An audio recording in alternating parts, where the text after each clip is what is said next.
Good morning, everyone. Let's get started. Welcome to today's webinar on student loan benefits. We're glad to have you here with us today. All right, let's start with our standard housekeeping notes. You all know it, but we're going to do it anyway. Everyone is in listen only mode. We are recording the presentation. You will all receive a copy of the presentation and the slide deck afterwards. If you have a question, wiggle your mouse around on the screen and you're going to see a Q&A button pop up at the bottom of the screen. Click that button, enter in your question, and then we will answer those as we go through the presentation. If we run out of time, we will send you a response directly. Let's get started. So higher education is important to us on a number of levels. As HR professionals, we want our team members to learn, grow, and succeed, and often that requires taking a few additional courses, some of which our company might pay for. On a personal level, it can look like a team member that wants to finish up a degree or even start a new one. It could also look like paying for or saving for their children to go to college. And these are great and wonderful ambitions, but they can be incredibly expensive and stressful, which impacts their daily living and their performance at work. Joining us today is Dennis Cash from Benefit Ed. Dennis is going to explain how employers can help their employees with those higher education needs. Dennis, we're excited to hear more. Thank you, Heather. Yeah, really appreciate everybody's time this morning, this afternoon, depending on where you're at. We were really just going to cover a little bit about the company that's bringing you this CE today, different benefit challenges that are out there surrounding these programs. We'll talk a little bit about the student loan repayment solutions and the programs that are available, describe the HR process of these programs at a very, very high level, and then just look at some general benchmark data. So with that, we'll jump in. So who is Benefit Ed? So Benefit Ed was started in April of 2017 as a joint venture between two really well-known companies here in Lincoln, Nebraska.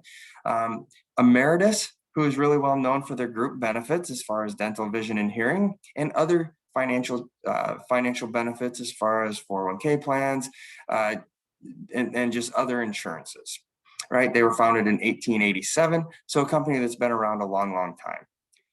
Our partner is Nelnet, who has been around a long time as well, founded in 1978. They administer $490 billion worth of student loans and have a little over 22 million people on their software.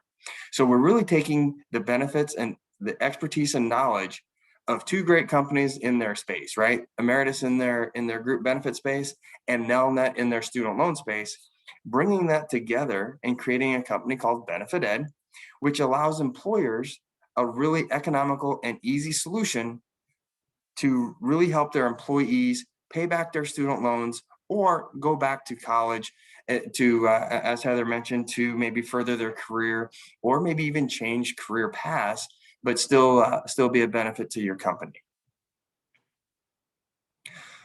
So really today's benefit challenge, right? There's $30.5 billion a year that is spent on turnover each and every year in the United States. A lot of that turnover is coming from the younger generation, 25 to 34-year-olds, that only spend on average 2.8 years with that first job out of college. Now, those same folks, 86% of those same employees surveyed said that they would commit 5 additional years to that employer of choice if they had some type of student loan repayment program or education assistance. According to SHRM, in 2020, these results came out. We still haven't seen the 2021 results yet, but these adoption rates doubled from 2018 to 2019. And just with the success that we've had over this last year, we believe once this survey comes back out again, it will probably be in the double digits for sure, if not in the low teens. So just some quick numbers around the student loan landscape, right? There's $1.73 trillion worth of student loan debt out there and climbing each and every day. There's a little over 44.7 million borrowers with student loan debt. And before COVID hit back in March of last year, there was a delinquency rate already of 10.8%. These loans are about ready to kick back in, I believe, at the beginning of September. So we will see that delinquency rate more than likely continue to climb as well. 92% of all the student loans out there are federal student loans, which at this point, with the CARES Act and the extension of the COVID relief bill, they have put the interest on hold and payments on hold. But like I mentioned, that will be coming back. The private loans that maybe somebody had refinanced or just took out a private loan, those payments or payment requirements have not stopped. Okay. Age 36 is where the new grads out there say that they might have enough to put 20% down on their first home. So that age for that first home owner is really getting delayed because of student loan debt. Almost 70% of grads took out student loans for their education. The average monthly student loan payment is $393. So very impactful for the monthly budget. I like to show this next slide just because it shows how big of an impact an employer can have on their employee student loan, right? This was a $20,000 note at 6.8% interest. And just with an additional $100 from the employer, you're going to take that employee student loan from 15 years down to 7.75 of a year. And then of the $9,300 that you gave them in an actual cash towards their loan, it was truly like giving them a benefit of $15,478 because of all the interest that they saved. Now you're throwing that $9,300 being tax-free because of the CARES Act and the extension for the next 5 years.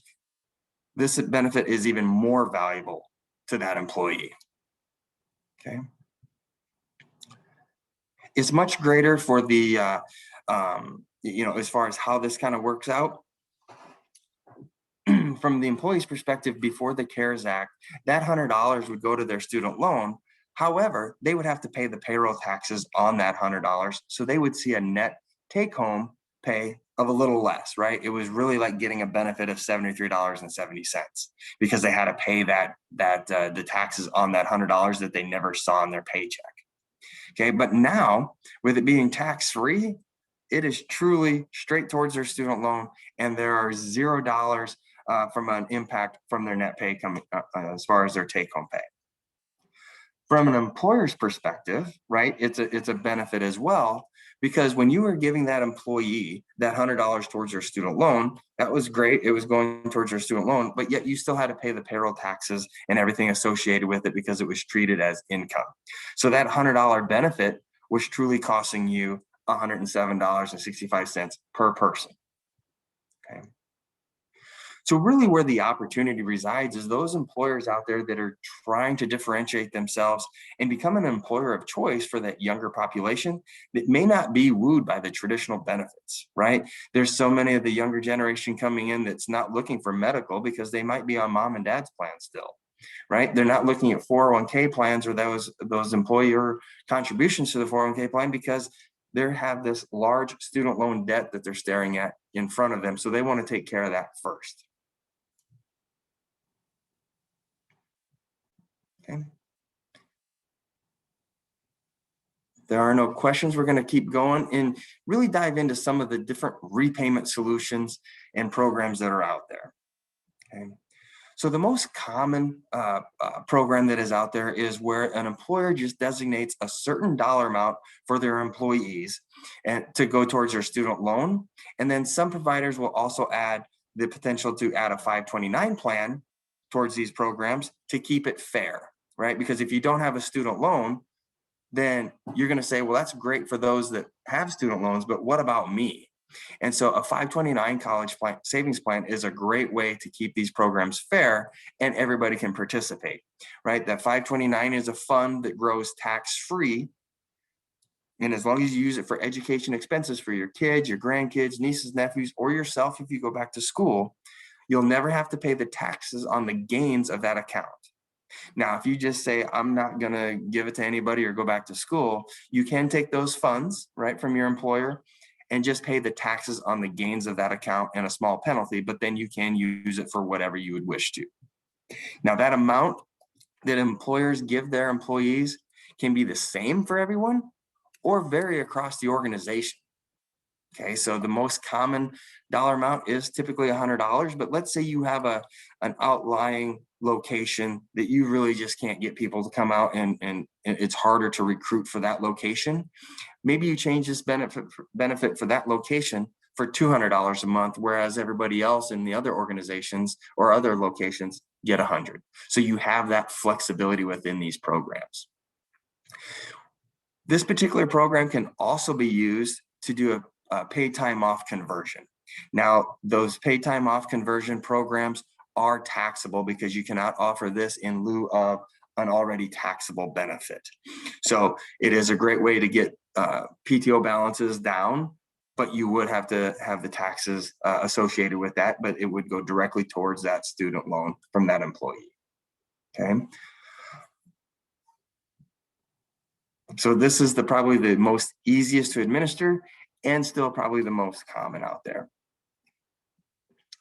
There's another one that's out there that's pretty unique in that it really looks at the retirement plan formula and the budget or the budgeted dollars that that formula creates. Now, you don't integrate with the retirement plan at all. The retirement plan is not even going to know that we're running alongside of it. It just looks at those employees that are not contributing enough to get the full match, right? There's $24 billion a year that is left on the table each and every year because employees do not contribute enough. More times than not, the reason why they're not contributing enough to get the full match is because they're focused on their student loan.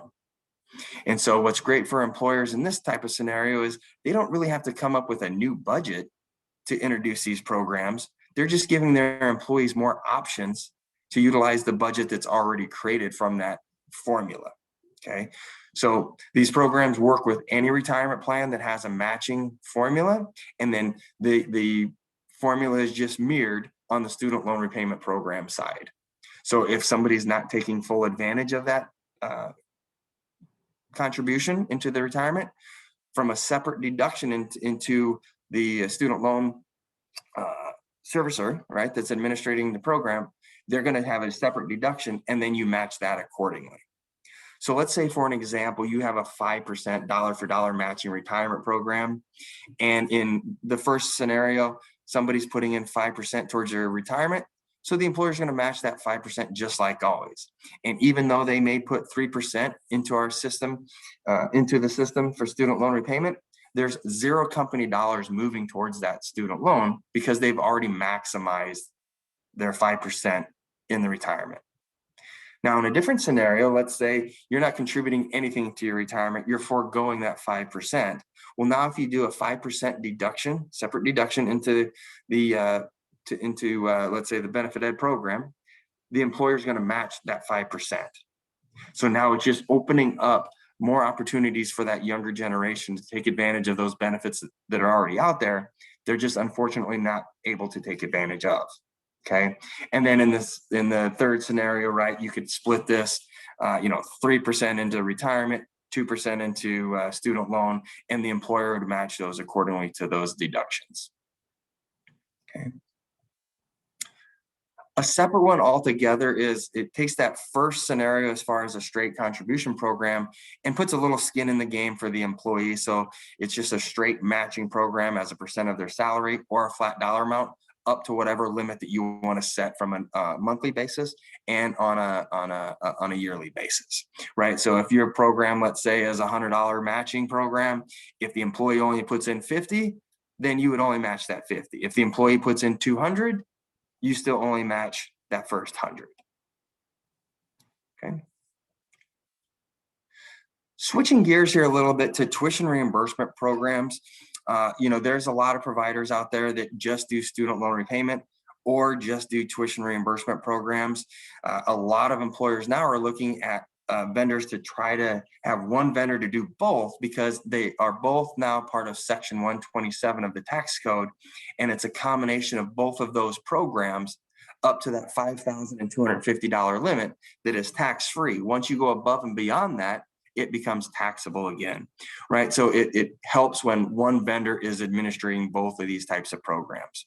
And so with the tuition reimbursement program, it is truly just easing the administration, the administrative burden of those programs. You can take whatever program you originally have, or if you want to create one, as far as who's eligible, what you're going to cover, what grades you need to that you're going to require for reimbursement. Once we have that plan, we're going to have the employees then apply for this reimbursement on our system.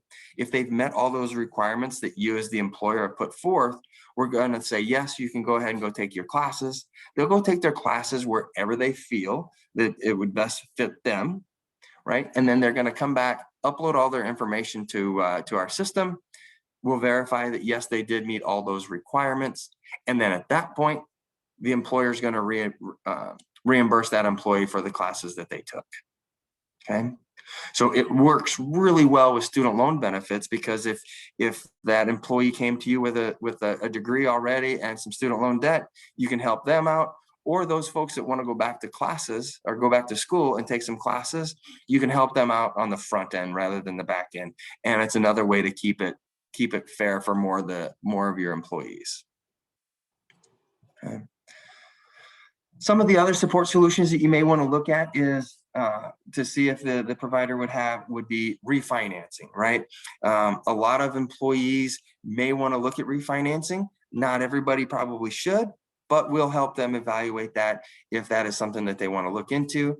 And then just general student loan counseling. If they have any questions around their just student loan, just general terms and conditions of their student loans, we can definitely help them with that as well. Okay.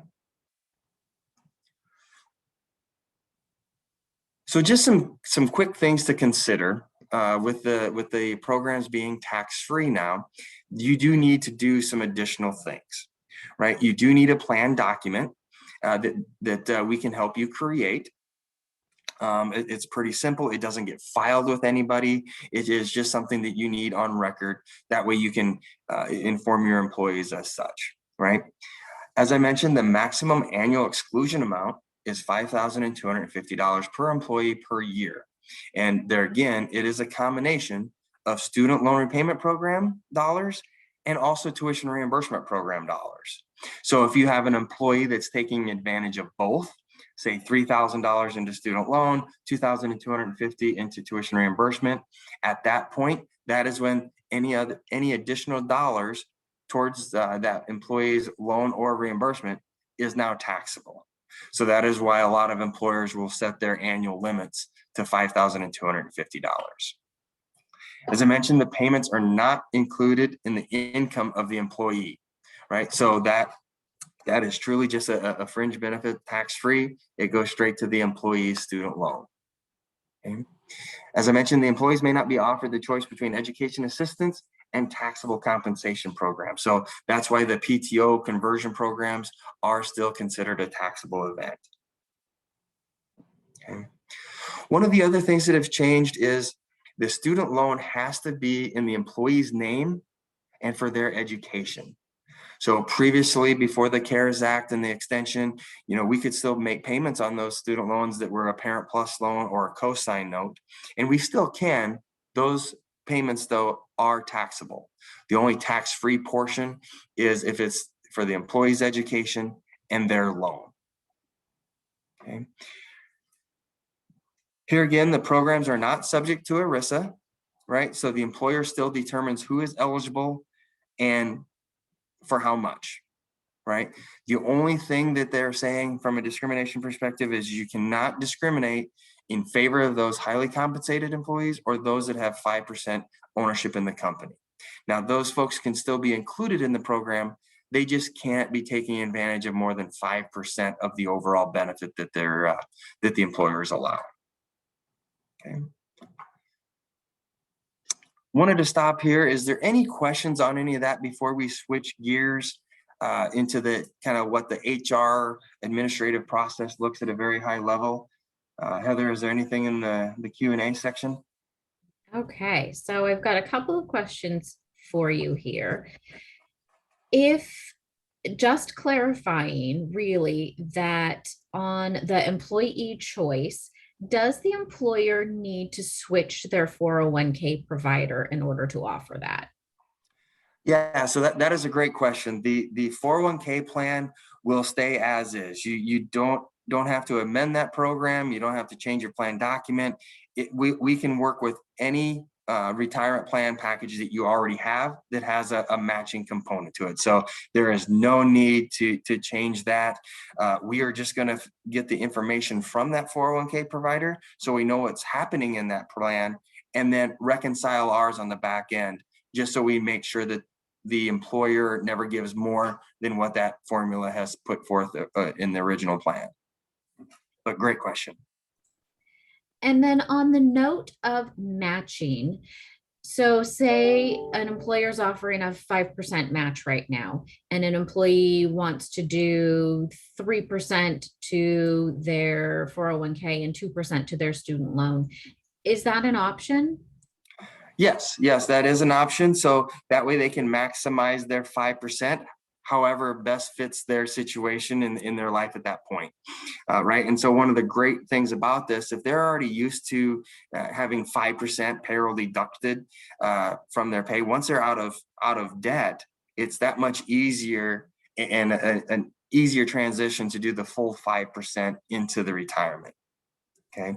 One thing that some people get hung up in the fact that, hey, I want to put 7% in this 5% dollar for dollar matching scenario. I want to put 7% into my retirement, but I want to redirect that to some like 3% to my student loan.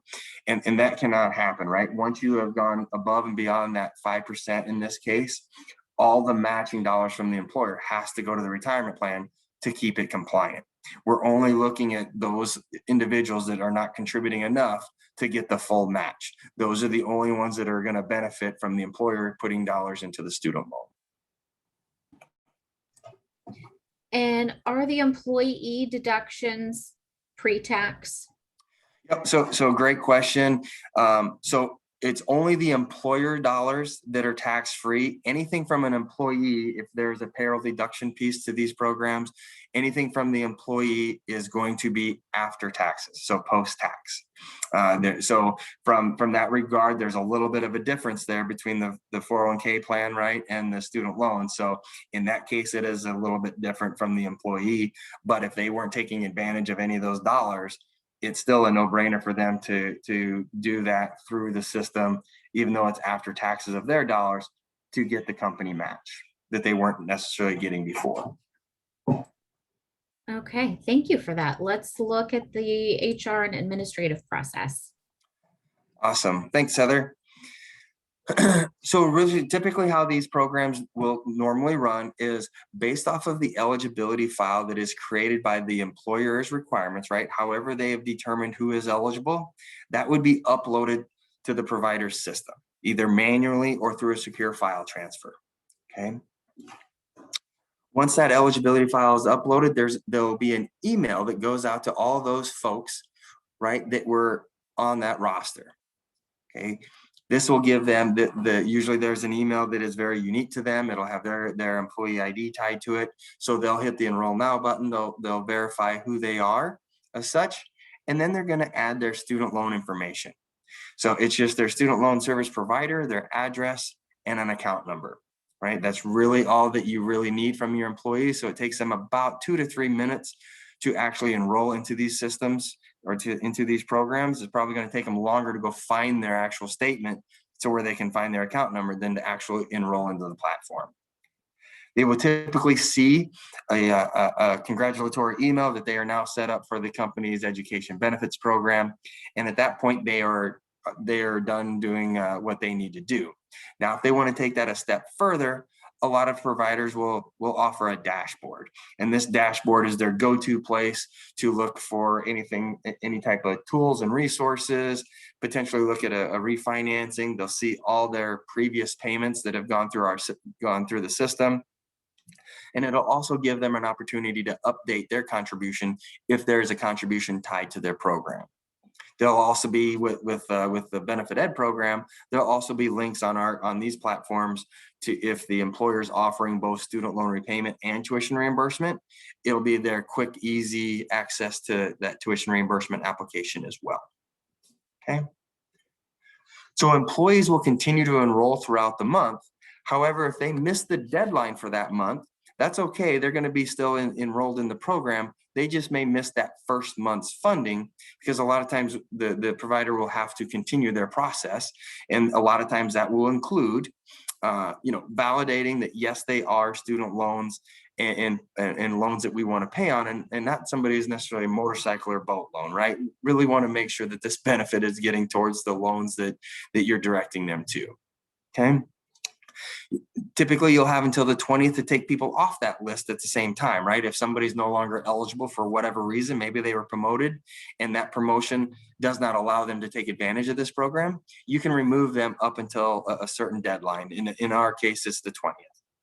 Okay, then from the 20th or 21st to the end of the month, we're going to finalize the monthly invoice and send that back to the HR team so they know exactly how to put this into their payroll system, right? And also know how many dollars to either do an ACH push or pull into our system, to where we then can make those payments on the employee and the employer's behalf on the 6th business day of the following month. Okay. Kind of a unique thing on the Benefit Ed side of things. Once that payment is made, there's an email that goes out to that employee saying, congratulations, your employer of choice just deposited, X amount of dollars towards your student loan. So they get that positive reinforcement that they're really working for a great company taking care of them financially.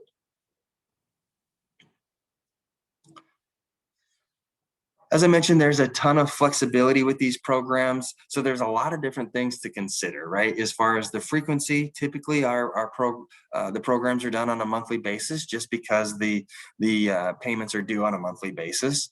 The typical dollar amount, if it's a straight contribution program, more than likely it'll be, $100 is the typical program. Now, if it's the employee choice option, right, that's a % of their salary and depends upon however they want to enroll in that. So that can change that average there quite a bit. Tenure requirements, this is totally up to you as the employer as far as how long you want to make somebody wait for these programs.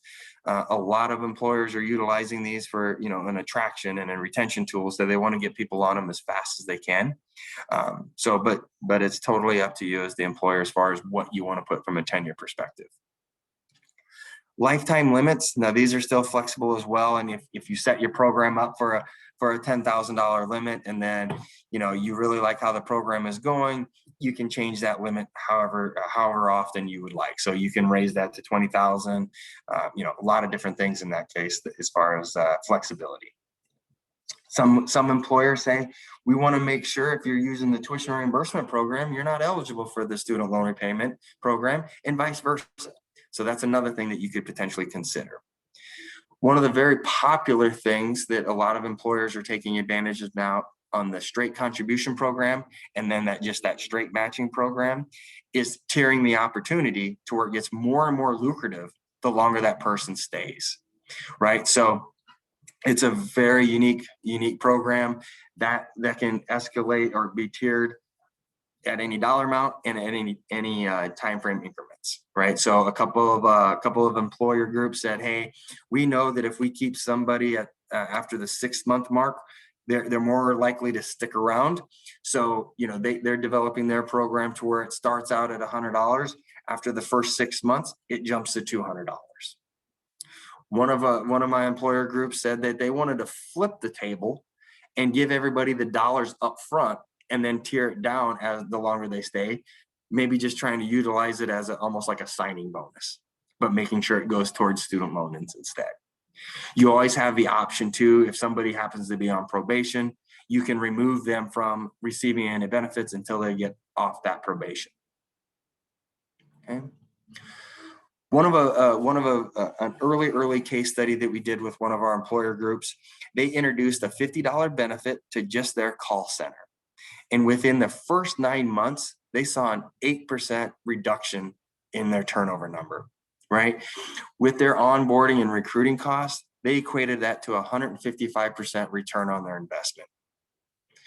Another part of this survey is 82% of the employees agreed that this program helped them recommend this company to their friends or family members, right? So they're actually actively recruiting because of this program. It was ranked the fourth best benefit across the organization if you looked at all age demographics. But if you looked at the millennial population, they ranked it number 2 right after paid time off. Okay. One of the nice things, we got a quote from the recruiting director here saying that, this was a game changer for us. It gives us something different to talk about in our marketplace as we're all trying to attract and retain that same top talent. It gave them something, a different hook, a different thing for employees to look for. Okay, just kind of switching gears here. Any additional questions as of yet? I think the additional questions will be answered in your benchmark section. If not, Okay. I'll ask them when you're done with it. Awesome. So the industry breakdown, as far as where we're seeing success, there's a lot of different industries that this applies to. And when we first jumped into this business, it was more like, okay, it's the accountants, the law firms, the hospital systems, but the more and more you get into it, there's a lot of other companies trying to take advantage of these programs because of the flexibility and also seasonal work, right? There's people that want the same employees to come back year over year during the summer to help them with either. 2 examples I have was the car wash. They have like 18 different locations, and they want those same college kids or those same teachers, let's say, to come back summer after summer. And so they're helping them out with their student loans and their tuition if they come back year after year after year. So they're making their benefit more and more lucrative as long as they stay. Also on the farming industry, right? There's a lot of seasonal work there. And so they're really catering towards those folks with these types of programs and making them more and more lucrative the second and third and the fourth year that you come back, just to entice them to keep coming back. Okay.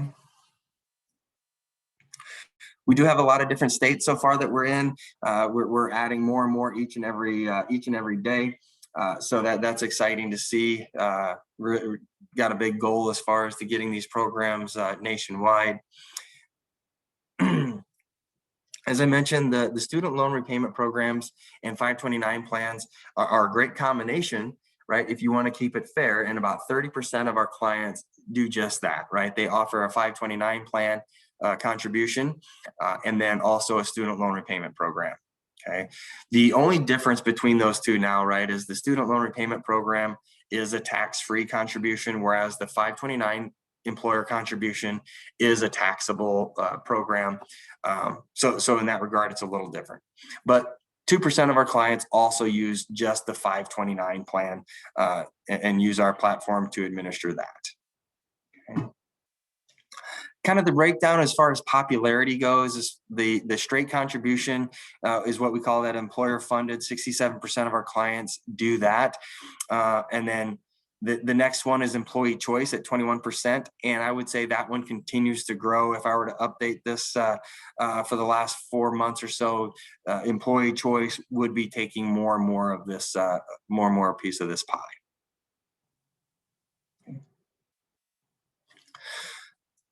Some of the advantages that we see from BenefitEd's perspective versus others that are out there is truly that emeritus and known that leadership that we have behind us.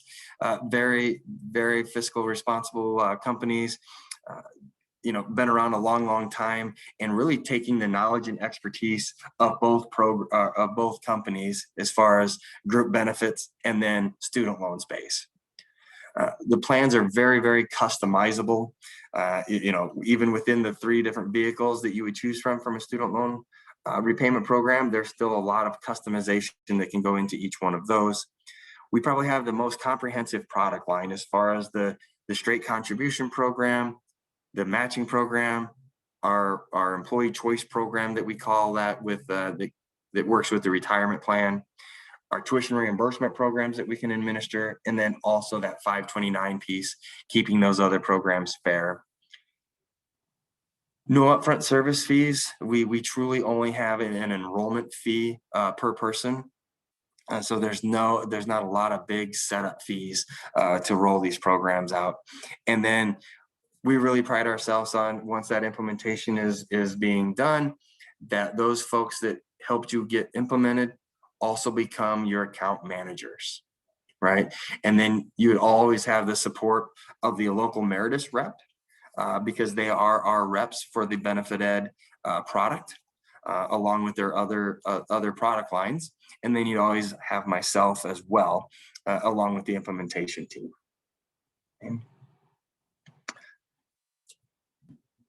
Okay, this is a SHRM CE. So the activity ID number is 25-TA725. We'll also be sending this out with some certificates as well, but wanted to leave a little bit of time for some additional Q&A, and then we can go from there. We do have a few additional questions for you.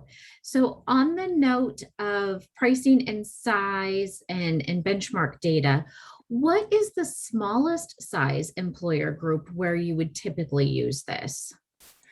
So Heather, that's a great question. And I would say there's no minimum participation level. And we truly have clients that have, anywhere between 1 to 4 people on the program. And then we have clients that have over 68,000 employees, but they only made about 20,000 eligible. And so with that, we have a larger population taking advantage of the program. It's been a great success story for us. So they're actually doubling their benefit for folks coming on now. So that's been pretty exciting. So I think we have close to 4,000 folks just within that one employer group on the system. So it's been awesome to see. I would say most of our clients are on the smaller side, right? Because it is a relatively new benefit. A lot of the smaller companies are able to a little bit more agile, right? So they can implement a program a lot more quickly than a larger organization where it takes a lot of back and forth, a lot of board approvals, budget approvals. So I would say probably 85% of our clients are probably 250 employees or less. And is there a particular sweet spot, or would you say that was it? I would say that's probably it. Just because of the ease of mobility and employers having the capability of saying yes quickly. I do know, it can be a long selling cycle. We've had employer groups that we've talked to 3 years ago that are now just coming back around, and those are typically some of the larger ones, right? So they've had time to investigate, they've had time to prepare, budget, get the approvals that they needed, and go from there. And really implementation, once the employer says, yep, we're ready to go, you don't necessarily have to wait for open enrollment. You can roll these programs out at any time throughout the year. And a lot of our employer groups do just that, right? They do it off cycle just because they can give it the attention and the splash that they want to create with these types of programs. And that would truly be our recommendation as well, is to do it off renewal cycle so that it can get that true focus. So can you run those multiple programs all at the same time? Are there things that an employer should think about before deciding to do more than one program? Yeah, great question, Heather. So I would say, if you kind of go through the process of, do I have additional budget dollars? Right. And if so, that opens it up a little bit, right? Because if you don't, and you really just want to use budgeted dollars already kind of tied to that 401k plan, you essentially have one choice, and it's still fair for everyone, right? Because you're either getting retirement dollars or you're getting student loan dollars from your employer group. So in that regard, it is still truly fair for everyone. Then if you want to do that one and then also sweeten the pot a little bit, if you will, then that's when you would add potentially the straight contribution program, to where the company is also just giving you just flat dollars towards the student loan or the 529. And that 529 piece is probably pretty big, right? Because you're going to probably see about, anywhere between 18 to 20% of your population, depending on the industry that you're in, that would have student loans. And if you add that 529 piece, now your 20% participation should balloon up to towards the 90% range, right? Because everybody should be taking advantage of that, regardless if they have somebody in mind that they're going to give it to. So that's why I say from a budget perspective, you can kind of layer those in depending on what type of budget you're working from. Still remember too, you get to carve out different populations if you choose to do so. Like I mentioned, that large hospital system that we started with, it, they have a lot of employees, and they carved out just hands-on nurse care because that's really and truly where they had the biggest turnover numbers and wanted to make a positive impact. And so they started with just those folks and then have continually developed more and more departments into the system. And on the note of the student loan repayment and looking at refinance options and things like that, do they have to use Nelnet? Does an individual need to use Nelnet for that? So yeah, that is a great question. We can, they don't have to refinance their loan to a Nelnet loan for this program to work. We will take any loan service provider's information out there and the employee student loan information and can make connections to those. The benefit that we do have is we have connections, since they are Nelnet loans, to like 22 million folks out there already. It's the other 25 million folks that we make connections to their loan servicers and make those payments on their behalf. So you do not have to refinance the loan to a Nelnet loan to take advantage of this program. Now, if they want to refinance once they get into our system or whatever and want to look at refinancing opportunities, then we would use the Nelnet Bank to do so. But it's still completely separate from the BenefitEd's processes.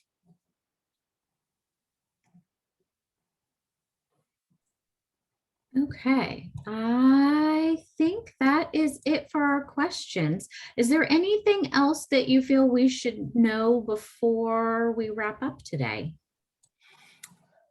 Just as you're evaluating vendors, I guess, for these types of programs, just know that there is a ton of flexibility. So it is, you can get kind of lost in what you all want to offer. And so, as long as they have enough programs to where you feel like you can pick out one that best fits your needs and will satisfy the goals that you're looking to solve for. I think that's where we throw a lot of information within these programs, but to give you a lot of options as well, so that we can really customize what best fits the employer's needs. Absolutely. And that's a perfect note to wrap up on. We are here to help anybody that wants to get a consultation and talk about what might work best for your group from a program standpoint, from a pricing standpoint. So thank you, Dennis, for presenting today. It was very informative. You had a ton of information. Reminder to everyone, thank you for joining. You will all receive a copy of the presentation. We are uploading these videos onto our YouTube channel, so you'll get a link to that as well. And for those of you that have joined us live, you will get your customized SHRM certificate for your file. Thank you, everybody. We appreciate you joining today. Take care. Have a great rest of your week. And I do want to make